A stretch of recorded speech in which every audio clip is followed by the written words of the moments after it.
જય સ્વામિનારાયણ મિત્રો, આપનું સ્વાગત છે રાવલ ફૂડમાં। આજની રેસીપી કંઈક અલગ છે, તો ચાલો આપણે આજની રેસીપી તરફ જઈએ। છેલ્લે સુધી જોશો તો ખબર પડશે, તો ચાલો જોડાઈએ।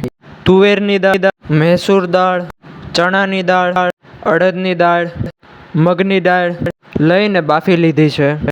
ત્યારબાદ એક કઢાઈમાં 3 થી 4 પાલા જેટલું તેલ લઈ જીરું અને રાઈનો વઘાર કરી લેવાનો રહેશે।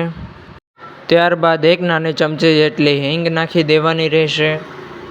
હિંગ નખાઈ ગયા બાદ ટમેટાને એડ કરી દેવાના રહેશે અને સારી રીતે મિક્સ કરી લેવાનું રહેશે।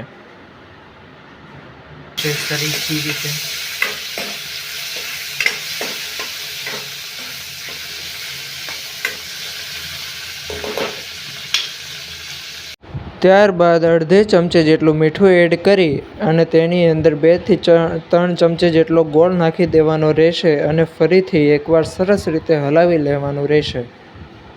સરસ રીતે મિક્સ કર્યા બાદ આપણે દાળ જે બાફી હતી તે એડ કરી દેવાની રહેશે।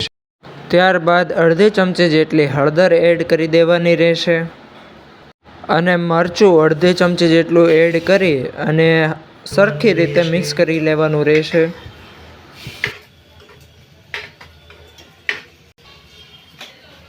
ત્યારબાદ જીરું પાવડર એડ કરી લેવાનો રહેશે અને તેની સાથે સાથે સરીગવાનો પાવડર પણ એડ કરી લેવાનો રહેશે।